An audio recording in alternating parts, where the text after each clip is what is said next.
साहेब, महागाई काही नियंत्रणात येत नाहीये. पेट्रोल डिझेलचे सीएनजीचे दर दर 2 दिवसांनी वाढता आहेत.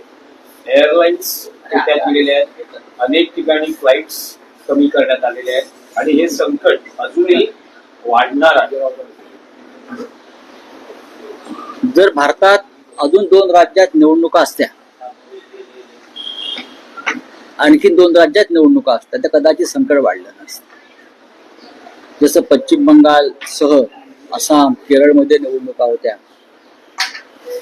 तोपर्यंत प्रधानमंत्री आणि सरकार सांगत होतं की भारतीय जनतेला काहीही तोशिष पडणार नाही. 3 महिने पुरेल इतका आपल्याकडे इंधन साठा आहे. सर्व आलबेल आहे. निवडणुकांचे निकाल लागतात.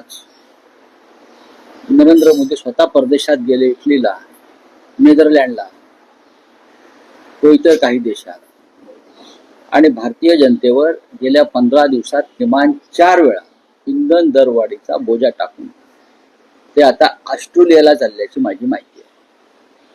भारतीय जनतेनं प्रवास करायचा नाही, घराबाहेर पडायचं नाही, इंधन बचत करायची, आणि सल्ला दिलाय त्यांनी. उन्हाळा वाढलाय, भरपूर पाणी प्या. काय भरपूर पाणी प्या. 17% पाणी शिल्लक आहे. पाणी प्यायचं कसं? हे सरकार जे आहे महाराष्ट्रातलं आणि देशातलं, हे जनतेची फसवणूक करत आहे. जनतेशी खोटं बोलत आहे. जनतेशी प्रामाणिक नाही. देशाची आर्थिक अवस्था अत्यंत गंभीर स्थितीला पोहोचली आहे, कोलमडली आहे.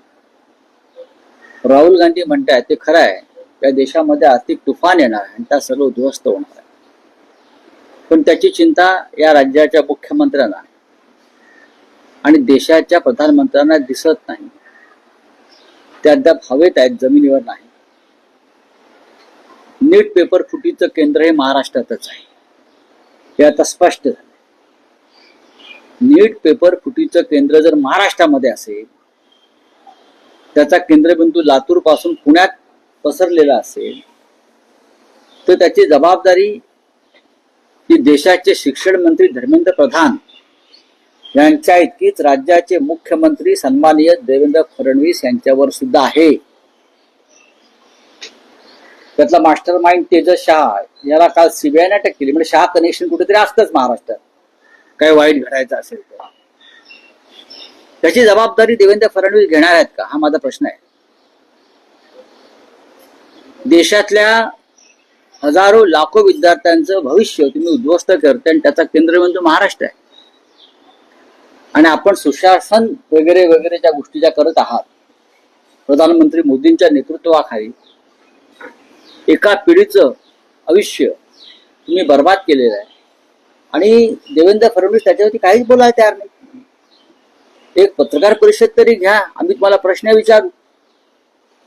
याचा अर्थ या पेपर फुटी मागे भारतीय जनता पक्षच आहे